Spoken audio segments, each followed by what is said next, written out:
Okay. Hey guys, we're back, and today we have Neil Markey with us. I'm very excited to get talking about well, a journey. It's really what it sounds like on multiple levels. So, do you want to start with telling us a little bit about your journey?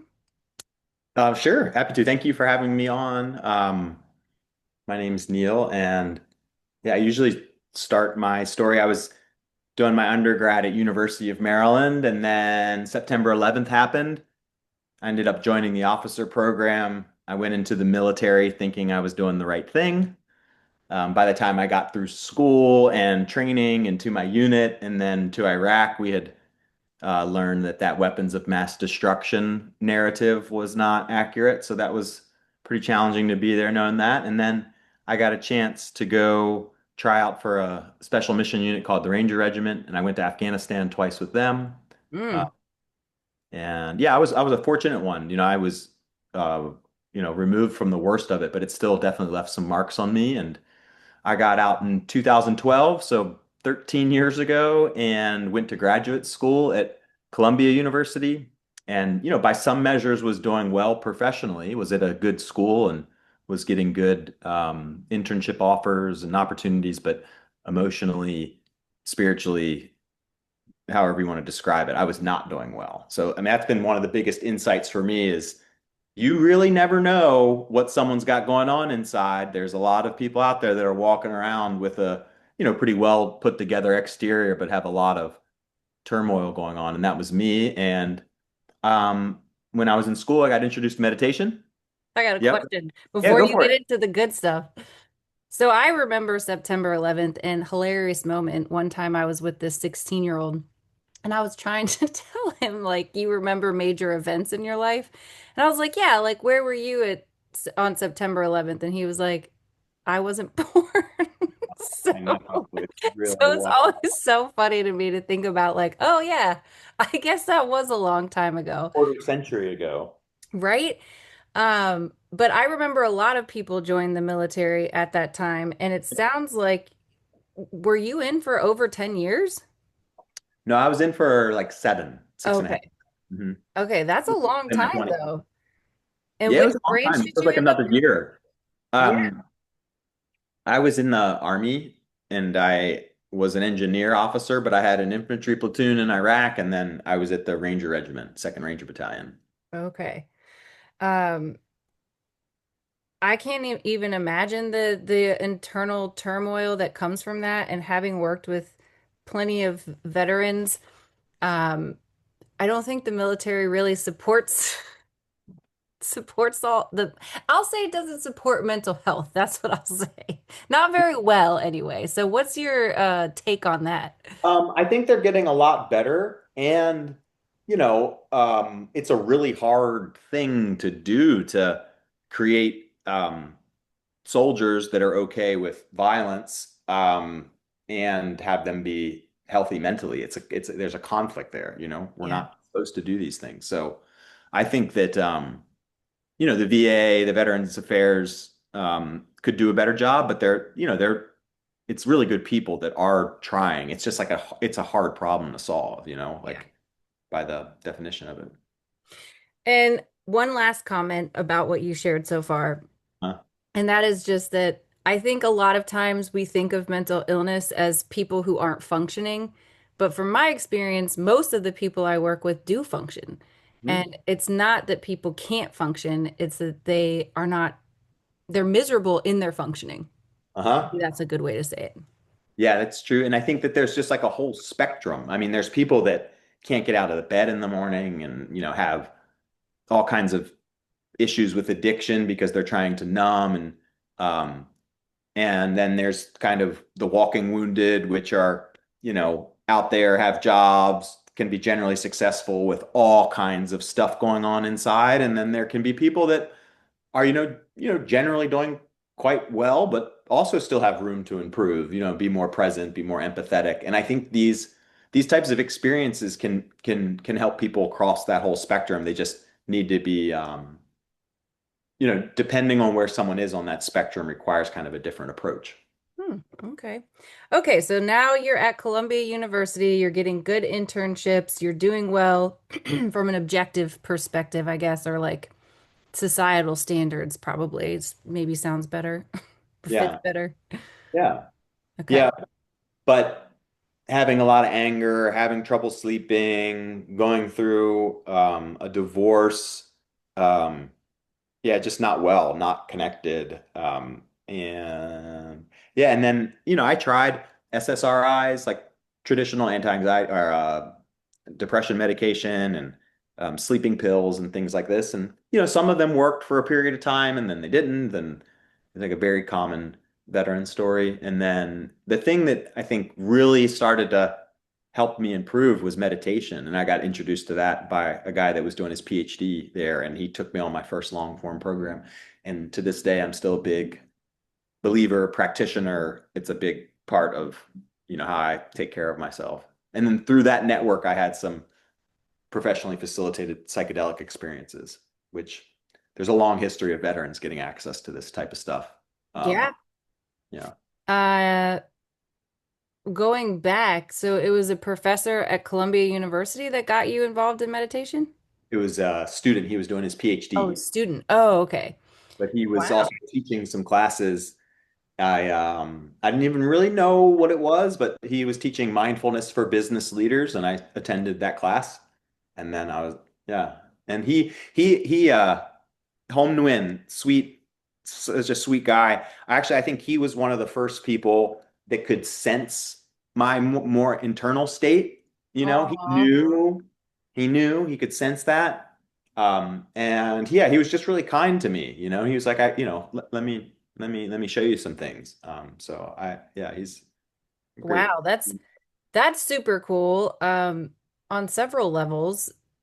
One, I feel like kindness goes a long way. Two, you just said that you weren't very connected and he was trying to reach out and connect, which I think is sadly happens a lot less in male relationships. Mhm. So that's a really beautiful thing that male reaching out to a male, helping you feel connected. And then meditation of all things in grad school. Like, what's your practice look like now, just out of curiosity? Is it like 4 hours a day, Neil? Like, what are we talking about? I I always struggle answering this question because I don't want people to think that like my way is the way. Everybody's different. You kind of got to figure it out on your own.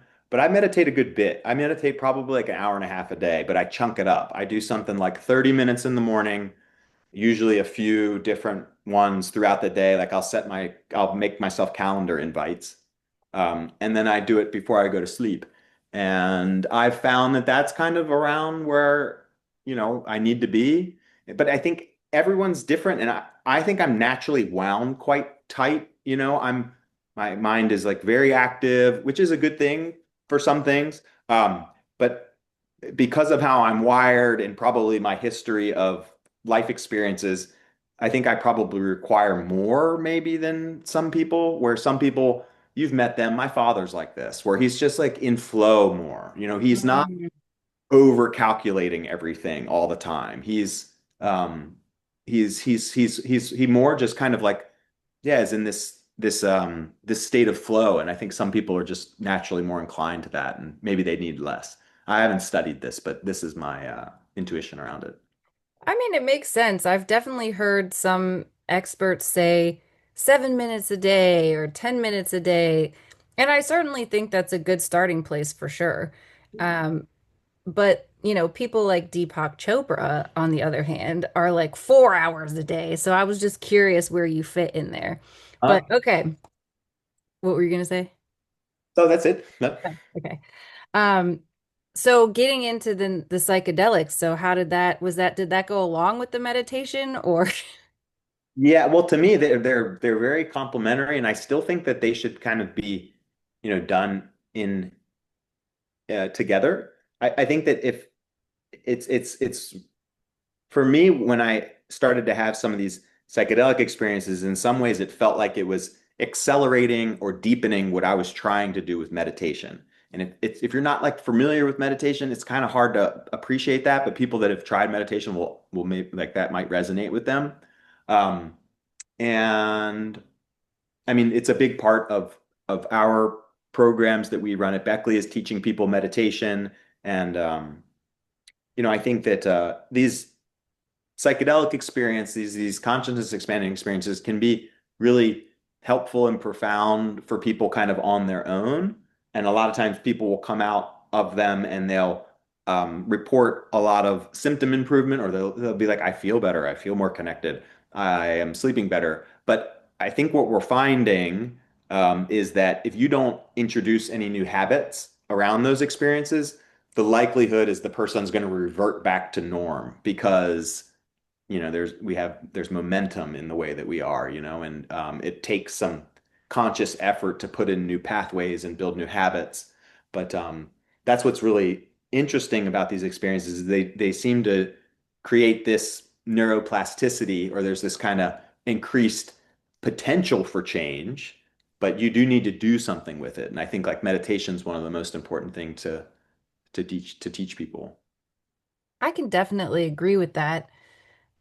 I've been saying this for probably close to 20 years now that you can't go to a single therapy training or psychology training without talking about mindfulness and meditation. I mean, we have mounds of research that shows that this is effective and it's free. We just have a hard time, I guess you could say, disciplining ourselves to sit with ourselves. Yeah. Yeah, it's tough. Yeah, the research is like kind of it's overwhelming if you look at it. I mean, there's all kinds of benefits for sleep, for pain, for um, for, self-reported kind of well-being, how people feel. But it takes a while to get those benefits. And it's kind of like fitness, you go to the gym once, great, twice, great, but like you're not going to move the needle unless you do it for weeks at a time consistently. And what I was first exposed to was mindfulness-based stress reduction, which is a clinical form of meditation. And that program's 2 months, and it's 2 months for a reason because they researched it and they found that from participant feedback explaining the benefits like at different milestones, but then they also were doing fMRI brain scans. So this is kind of where they started to see measurable changes in the structure of the brain.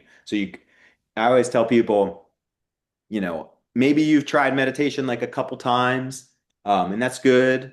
Um, but I don't think you can really make an assessment of whether meditation is good for you or not until you've given it like a couple months of pretty disciplined practice. And maybe that's not right now for you, but at some point, try and um, really commit to it for a couple months. And then at the end of that couple months, I think you can make an informed decision whether you want to do it or not going forward. But if you've never really given it the time, then you just don't know. You don't because it takes a while and it's boring. It's like really it's the but this is why it's so important too. It's the one act of not doing. Everything else is doing, where meditation is kind of in a league of its own, I would say. It's to me it's foundational. I agree. Eckhart Tolle says the same thing. He says the one thing we can do for ourselves is to sit with ourselves. Here now. It's all the spirit mystics have been saying it for forever. Yes. And now neuroscience is saying it too, which is another nation heard from my perspective, because I feel like from my perspective, we didn't hear anything from neuroscience about psychology, at least not a lot. I'll say it like that, not a lot. You would think that maybe in psychology and psychiatry we studied the brain a little bit more, but that really wasn't the case. We were mostly going off of symptoms and self-reports and things like that. So now that we have neuroscience and neuroscience has found all this interesting information, I would say probably in like the last 10 years, maybe. And I'm not, I don't know if that's correct or not. That's just been my experience. But neuroscience is now showing that the best thing we can do for our brains in today's day and age is sit still and Mhm. slow down. Yeah, and reduce stimulus and yeah, it's fascinating what they can measure now. And we have a body too, which gets a big vote in how we feel. And what's really interesting, and this is kind of what's happening in meditation, is when your mind is wandering or chattering, you can see that on a fMRI brain scan. It shows up differently versus when the person's present and in the now. And when the mind is off running around doing all those things, there's just like a physiological body response. You can almost think about it like it's like you leave your dog at home, like you're the mind, and if you leave, the dog has a lot of anxiety because the the the owner is not there. And so, but this happens in the body when the mind is running around all the time, the body it starts to, move into this more fight or flight state, and then if you get the brain to sit more in the now for, over and over and over again, then the body, we don't understand exactly why, but the body settles, the body chills out a bit. Yeah. And you're right. You can't separate the mind and the body. They're connected and we can't look at one without looking at the other. Now, we didn't get into anything that you've done with the psychedelics. So you got introduced to it kind Yep. of like right after meditation, Yep. and you saw the benefits. And oh, and then you had mentioned that a lot of veterans are getting to experience that. And I know that that's one of the things that Bessel van der Kolk's been doing is studying psychedelics at the VA and with veterans. Yep. But you're working specifically with which psychedelic? Mushroom. Mushrooms. Oh, really? I thought it was ayahuasca. Oh, no, mushrooms. Okay, so tell us what you're doing. I I run Beckley Retreats, which is part of this kind of broader Beckley family of organizations. And the woman behind it all, the kind of matriarch of this whole effort, its name is Amanda Fielding. She passed this year. She was 82 years old, but she studied psychedelics for her entire life. 60 years basically. And in 1998 started the Beckley Foundation, which it was based in the UK and was doing research on psychedelics, but also international drug policy reform. And she knew you had to do both. Like you can't lobby to get the laws changed if you don't have good data from research. And a lot of times the laws are so restrictive that they prevent the research. So she was always mindful you got to push on both of these things. And yeah, she's been called the queen of psychedelics. She's been called the hidden hand of the psychedelic renaissance. She's like a really extraordinary woman. And then her sons got involved. She has two boys, and one got involved. They started a cannabis company, and then he recently had a psychedelic drug development company, which was developing DMT for Ooh. depression. And they just did a acquisition with another larger company. So that was like a big win for that effort to move forward. And then her other son started Beckley Waves, which was, you can kind of think of it like the family office for them. And they were making investments in early stage companies that were going to start building the infrastructure. So the teams and the programs and the centers. And I was kind of right place, right time, and got the honor of co-founding the retreats business with them. So that's where the Beckley name comes from. That's the background. And Beckley Retreats runs integrative health programs that use psychedelics as a catalyst for change. And it's mostly for well people right now. It's for kind of white collar professionals that are dealing with like burnout and malaise, and they want to be more present with their families. They want to build new habits. They want to feel more connected. They want to find more meaning. And so we were talking earlier about people all along the spectrum. Our guests are generally like quite well, but they want to, become better versions of themselves. And I think these types of experiences and programs like work really well for that. They can be a, pretty significant pivot point in how someone's living. Okay, so since I was imagining and apparently just making up that it was ayahuasca, I was assuming it was like a 2, 3 day experience. But since it's mushrooms, how does that work? Is it like, Mhm. give me the That, rundown? yeah, there's an immersive, all of our programs have this kind of general structure, which is a digital prep, an immersion in nature, and then a digital follow-up. So, um, the digital prep, in all of our programs we do in groups. We're big proponents of like the group model. We actually think that there's something that happens amongst the peers and they take care of each other and they support each other. And, it's not for everyone. Some people will do better in a one-on-one model for sure. But for many, the group is actually improving outcomes, we would theorize. And so in that digital prep, people get access to our app, our catalog of content. We're teaching meditation, mindful movement, breath work, giving some encouragement around, awareness of their diet. And then we bring the group together a few times digitally.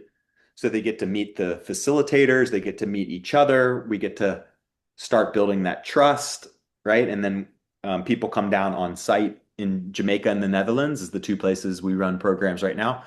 And we're there because we can do what we're doing completely legally, all above board. We're insured. We know where the mushrooms come from. We test them. So it's like we can do everything with a very high level of professionalism, and there's no kind of gray area funkiness. And then when we're on site, we choose beautiful locations. So it's kind of it's a nice experience. It's away from everything. It's a chance to kind of do a digital detox if you'd like, and get away. Um, and then we're doing a lot of the things that we taught in the prep, but now we're doing them together in nature. So, morning meditation, mindful movement, bare feet on the ground, getting in nature, good stuff like that. And then we do two psilocybin sessions, and those are on day 2 and day 4. Oh, Um, and the immersive, I should have said, the immersive portion is generally 5 nights. okay. And then we do the two psilocybin sessions, and those are done in a group. Um, and you can have these experiences in a doctor's office. We're super supportive of that. It's probably more appropriate for some, but we really like the model that we have, which is groups in nature with a little bit more artistry and beauty, leveraging what we know from some of these, wisdom keepers and indigenous communities that have been doing this stuff for a long time. And I think to oversimplify it, it's that context and um, you know, the set and the setting, everything around the experience really has an impact on it too. So we're just 100%. really thoughtful about that. It's not a sanitized doctor's office. It's almost art in some ways. It's a really like beautifully done, curated experience. And then it's beautiful food. It's time to do massage. You can go to the Oh, beach. So dang. it's a nice experience. It is work, but it's a nice experience. And then on the back end, we do 6 weeks roughly of digital integration. You can do that from anywhere in the world. It's more access to our app. So we're doing, continuing to teach people these practices. And so it's, do the meditations. And then because of the group dynamic, we're getting the group members to, you know, keep an eye on each other and encourage each other to do the work. And I think, ultimately that improves people's willingness to adopt some of these new habits. And yeah, we again, it's not for everyone, it's not for everything. Um, but for many, it's really meaningful. 88% of our guests say that their experience with us was either the most or one of the most meaningful experiences of their lives. They equate it to things like having a child. Now, we owe Oh, most of wow. that. Yeah, it's really something. Like there's something very significant here. Um, and we owe most of that to the mushrooms. The mushrooms are, I don't know if you do because listening to this whole thing, I'm like, there's I a think we lot of do that really science. well. We do that really, I think that's something we do really well. And I think that where you could go have an experience like this on your own and maybe get some benefit. What we do really well is do it in a way where you have structured support, where you can kind of learn these new ways of being and habits so that you can maintain that and you don't just revert back to the normal. That's what's important. Yeah, and you can reduce, I'd say we would confidently say that you can reduce risk too if you're thoughtful about how you screen and prepare and follow up. You can also reduce risk. So we think it's really important to do it thoughtfully. I was just thinking of the way you have the whole thing structured and how there's so many layers of scientifically backed things that are useful. Doing the building of the trust in the beginning and some education, then starting with mindfulness. Like we're not starting with the mushrooms, we're starting with the mindfulness. Then The nature piece is huge. I mean, we have a lot of research now showing about how our bodies respond to nature and how it can calm our nervous system. Just touching grass, as you were saying, like taking your socks off and being in nature. And then the group element and all of this new, I call it new science just because it's something that's been talked about a lot more lately, I think, about community and connection and how important that is and feeling a sense of belonging, which I'm sure the mushrooms help with that part, but being in a group like that and then the follow-up afterwards, there's so many layers of good stuff that you guys are doing here. Yeah, thank you. No, we are really happy with the program that we have, and I think we've got some of the best facilitators in the world too that, just do this in a high level of professionalism. And we talk about this idea, I mean, others do too, but it's this idea of like mercenaries versus missionaries, where mercenaries are just showing up and completing the task, and but I think that what we look for is people that really care, and are doing this from more of like a service mindset. And then the guests feel that, when you go in a doctor's office and no one looks you in the eye, and like that has an impact on outcomes. So, I mean, we're just very thoughtful about who we allow to, lead these programs. And, you know, I think there's something to be said for having an inclination towards something. You know, just this week, I was talking to a friend and she was telling me a terrible therapy experience that she had. And I said to her, unfortunately, there's all kinds of people in every field. It doesn't matter how intelligent a person is or whatever. There's people who are really excited to do the work that they do and they take it seriously and they want to do it. And so they come to work and they show their best and they do their best and they have an inclination towards that career field in the first place. And then there's people that are just doing it for a paycheck or whatever the other scenarios are, and that energy is definitely different. yeah, And like you said, we feel it. We we can feel make it. that up. Absolutely. So when people Yeah. are looking for providers, that's Yeah. Yeah. key. Yeah. I And imagine too that there's a level of intuition involved. I don't know because I've never done one of these retreats, but I would assume that being in tune with people and having an intuition towards the whole experience would help lead. absolutely. And a lot of what we're doing is trying to help people reconnect with that intuition, or further develop that intuition, because it's real, it's very real. Like even our subconscious, we know that it picks up a lot more points of data than kind of our conscious mind. And that intuition in some ways is kind of that bigger wealth of information that is coming up through our senses. And but a lot of us have kind of cut that feeling off. When you're in the mind all the time, um, you lose touch with that sense, and so you have to kind of practice that again, to get to bring it back, and tune it. Um, and people always ask, like, how do you choose a place to do something like this? Like, how do you know who the good providers are? And I think there's like different ways to do that. But one is like feel into it, call them, get somebody on the phone, and check in. Like, do you feel safe? Do you feel seen? Do you feel like they understand? Like that matters, because ultimately these experiences are so contextual that, how you feel during the and around the experience, that's all a function of the people that are there. And, so the intuition's a big part of this work, for sure. I like the way you said that actually, because Laura's not here today, but something that we talk a lot about is connecting back to your body. And you just said it in such a grounded way, I think, that it makes a lot of it sounded easier to understand the way that you just said it about like getting back in touch with your intuition and getting back in touch with that part of your body. So I really appreciate that you said that. That is something we talk about a lot.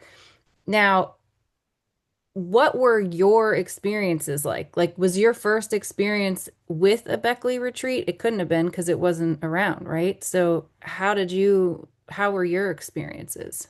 Yeah. My first one was more of like what you'd see in a doctor's office. And, Okay.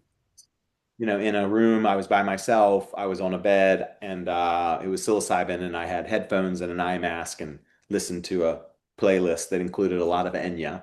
And always That's have a hilarious. very special place in my heart. And then I've had, quite a handful of different ones over the years, but like it's been like it's been like a layering, and I think this is the case for many. It's not really like a one and done thing. It's like you have an experience, there's some new awareness around something, you're able to develop a different relationship with that trauma or memory, and then it will pass. It'll be like a little bit like less, it'll show up a little bit less. It'll be a bit lighter. The one that I always think was super interesting for me was my military experience. I was quite lucky, right? I missed the worst of Iraq. Um, when I was in the Rangers, I was more on the support side of things because I was a captain at the time. And so there were guys that had it way worse than me, like without question. But I was still having like challenges, and now I know, environment matters when you're around a bunch of people whose central nervous systems are all jacked up, like you absorb that. And so there's this kind of, um, being in a pot that's like slowly boiling, you don't even realize it, but it is you're cooking. Um, and but there was when I was in Iraq, we were getting rocketed a lot at night, and so you'd hear an explosion, you'd wake up to something exploding, and then you'd like rush, put your boots on, grab your rifle, and then like run outside and run into the bunkers because you don't want one of those to like land on your thing that doesn't have support around it. And in one of my experiences, I didn't think too much about that. Like it wasn't in my conscious mind, but I was definitely having a lot of trouble sleeping and I was having kind of like anxiety. And then in one of these experiences, like that came clear. It was so clear to me. It was like, and then it was kind of like, oh, okay, like I get it. This is why my body doesn't want to sleep because it thinks it might get rocketed. But then I was kind of able to talk to myself, or, I was able to be like, no, Neil, like you're not in there anymore and you can sleep soundly. And it wasn't like a one and done thing, but that helped begin this kind of process of like letting that stuff go, and then, you do have other experiences and other stuff comes up, stuff from your childhood or stuff that you're, guilt to stuff around how I was in my marriage. I felt like really bad about that. That I was conscious of, but like I didn't know how to, you know, Peace uh, with it. have peace with it or forgive myself or, like I didn't want to forget it, but I didn't want to have it weigh me down anymore, and I think these experiences have been helpful for that too, and many people would say similar things. Would you say, I know that in hypnosis and in EMDR and ART, which are some of the trauma therapies, the belief is the unconscious mind goes where it needs to go. Would you say that that's the same thing that's happening with the psychedelic experiences, that your unconscious is kind of leading the show and taking you where you need to? Um, well, I mean, I think that that's true like outside of psychedelic experiences. I think we have a subconscious part of our brain and body that then is giving us particular tendencies, increasing probabilities or decreasing probabilities. So, how you're showing up in the world is like a function of how that body state is, and you don't necessarily you're not necessarily like fully aware of it. But everybody can kind of, understand that. It's like, um, we all have these different states of being, and when you're, really anxious or worried, or you're kind of, you feel that state in the body, you're more likely to be very short with people. You're more likely to react because you're in a state. that is got different tendencies, and that state for people that have had, you know, lots of trauma or lots of challenging experiences can be chronic. They can kind of like constantly be in that reactive state. And now when I look around the world, I mean, and I can go back in this state too, I'm still figuring this stuff out. It's like a daily effort to not to, in this world. But you see that, like we are on the whole chronically in that kind of reactive state. That's why we can't have good, thoughtful discussions around things because it's just we're all ready to kind of just snap and react, which is unfortunate. And then when you're in that state, you also, your ability to be empathetic goes down because your body's not worried about building relationships. It's worried about protecting itself and not dying. And many of us don't even realize that that's kind of the state that you're in. Very true. I just heard Brene Brown talking about this on a podcast, Uh, and she was saying that we are too elevated to have rational conversations with each other, and we're lacking connection as a result. And that how important that connection piece is to also co-regulating and regulating our nervous system. Absolutely. So, and you guys incorporated that by having a group setting too. So there's always that element. Now, okay, so you had these experiences where things came up for you that were past traumas and you were able to work through it because you have this new neuroplasticity. Then how do you maintain it afterwards? Because one thing that I'm thinking of as you're talking is a client of mine, probably like 10 years ago.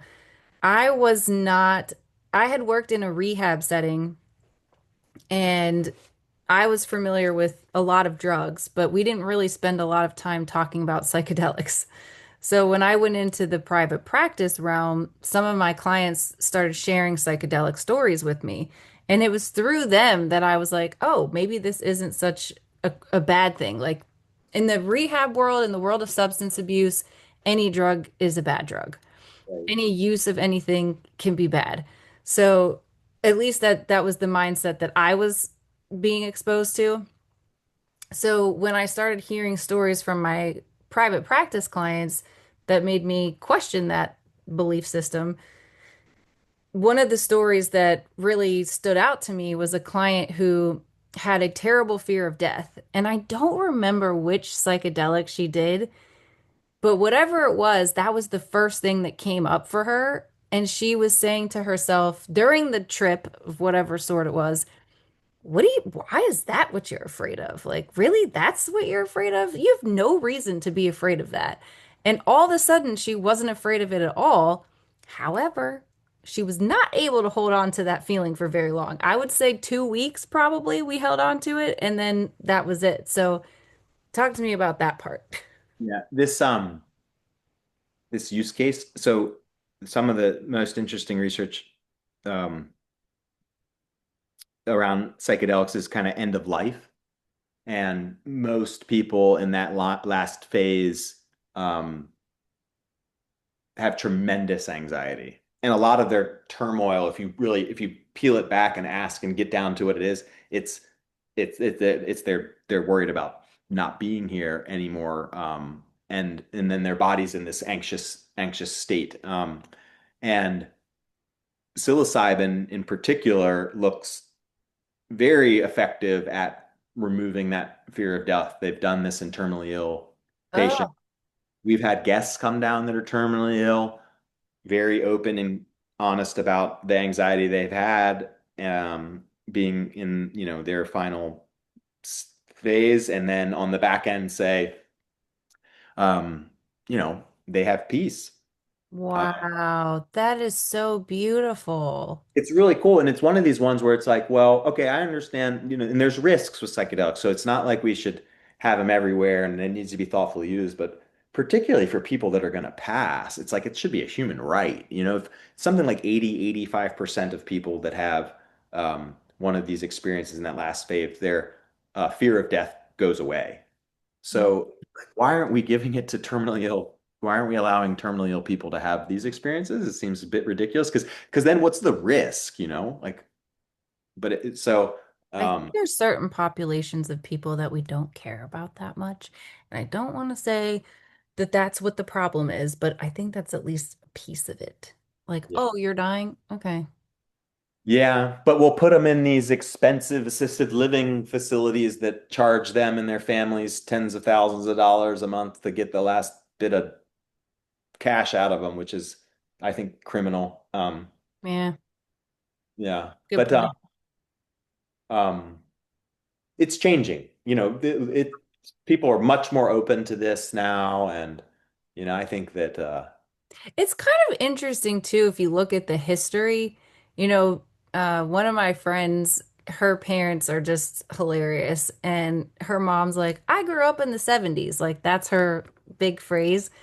And it sounds like the 70s were pretty freaking cool, and people weren't demonizing these substances the way that they kind of do now. So it's yeah, interesting the way that we've circled back, if you will. uh, yep, yep. But I feel like you know we're past the point of return. There's so many people that have had these experiences and speak positively of them. I mean, well, not every, but many major, well-known universities, research institutions, Harvard, Yale, NYU, UCSF, um, all have psychedelic research groups, so um, people are realizing that there's something here that should be further explored. What I hope is that the pendulum doesn't swing so far like it did with cannabis, because I don't think we kind of like landed that where we wanted, where it went from devil's weed, you're a bad person, it'll, make you crazy, to it's on every corner store, there's no risk. And I think that the truth is in the middle, as it often is, which is there's potential benefit, but there's also potential risk. And, depending on who you are and why and how you're using it, that risk calculation's different. So it's like we need more education. We need people to kind of understand it more. Not you can smoke cannabis therapeutically, or you can use it like um, many other drugs to tune out, to run away. So, and I just hope that we can, you know, do a better job of helping people understand the nuance around these compounds too, because they're, you know, the way they're used matters a lot too. It's really important for people to know. Yeah, so you said it's not a one-time experience and then you're good. So do you have a number that like is it like once a month people should do it or like is there I know there was a guy I worked with who told me that he tried to do it twice a year, but I don't know if there's research on that or Yeah, I haven't seen. I'm not aware of any research that's really kind of drilling into the frequency. But I don't know. I think a lot of people will end up having these types of experiences like twice a year, once a year, every other year, every 5 years, something like that. It just depends because even if have some experiences and you kind of like get rid of all the gunk that's in there and like you're okay, I'm like living really well now. Well, life keeps coming at you, so you then um but everybody's different. I think it's really hard to say. I don't think there's like an optimal thing. It just depends. It depends on lots of factors. one of my clients is a nurse and she went down to South America and was doing a ceremony of some sort. I'm really good at retelling stories. And she said that she was concerned because nobody talked about proper dosing. And as a nurse, obviously dosing is very important. So curious about that piece too. How do you guys determine a dose for someone? Yeah. So, we look really at what's been used mostly in the clinical trials. So there's kind of a range that's been used, and that's the generally the range that we use. But then we give our facilitating teams, the leads, discretion within that range. And so everybody gets a custom amount, which is a discussion between them and the senior facilitators. Okay. And to have some rubric around how to do it. But generally, most of our guests, it's their first time doing something like this. A lot of people, they did maybe they tried it recreationally in college and it was mixed results, like, but wasn't an intentional experience. So most of our guests, this is the first time they've done something like kind of intentionally. And so there's a lot of anxiety, and that's normal and that's okay. But generally, you give them, a little bit, you give them on the lower end. And Yeah. so that they can have a more measured experience, and then they feel into it, and then the group dynamic strengthens. There's trust that's built within the facilitation team and the guests. And then most people, and this is why we really like doing two sessions too, because the first one is kind of for people that have never done it before, like their first taste. And you don't want to Bro. spoon on that one necessarily. You want to, let them, it's okay to just sit and meditate for a few hours too, like it can be a really light dose. But then in that second session, most people, they're like, okay, that wasn't as scary. I feel really safe in this group and I want to go up a little bit more. And then you can kind of go up a little bit more, but more isn't always better. I've I heard think that. it's like there's in medicine, it's like the minimum effective dose. I think that's what you're trying to do. You're trying to get people in this window where, um, they have an experience, but if you take too much, the experience can be so disorienting that it's not as helpful. You know, I You- can see so that. there's kind of there's a sweet spot that we try and help people get into. Okay, last question, and it's an opinion question because I know this isn't what you do. What do you think about microdosing? Um, so I think there's some benefit to microdosing from intuition and kind of, my time in this and around this world. What's interesting is though that the research that we do have on microdosing says it's no better than a placebo.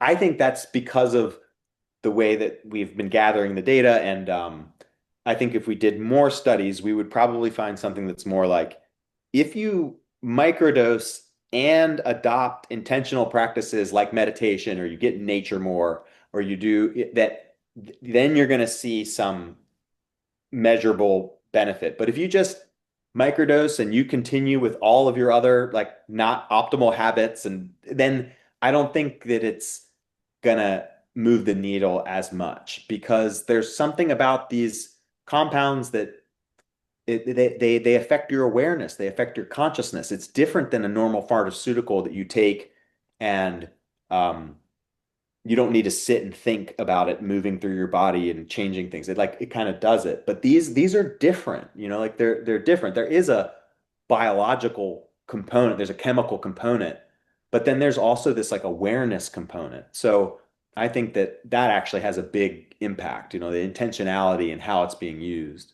But psilocybin, um, so long as you know where you're getting it from, and you start low and go slow, and you don't take too much, it's quite healthy for you. It looks like it's neuroregenerative, so it doesn't have toxicity to the body.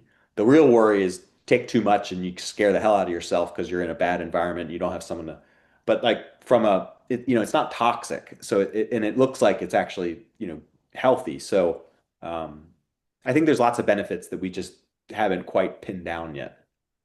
Well, and I think you mentioned earlier, if we look at other cultures in history, people were doing things like this in different tribes and whatnot, years ago, and we just kind of moved away from all of it. But now we're trying to get the science behind it to find out, okay, this seems to be really beneficial. Why is it so beneficial to us? Um, so, Yeah. but it's interesting that you said the studies show placebo, because from what I know, most medications have when they do clinical trials, the placebo is like 30%. But when you look at any psychotropic drug, I think the success rate is like 25%. So 30% still higher than Yeah. psychotropics. Yeah. And it's not a bad rate. especially Yeah. when you consider the individuality of people's bodies. Yeah. Well, I think that's one thing that we can say is that if you're going to do something like this or take something, uh, believe that it's going to work, you know, and that is likely going to affect the outcome too, you know.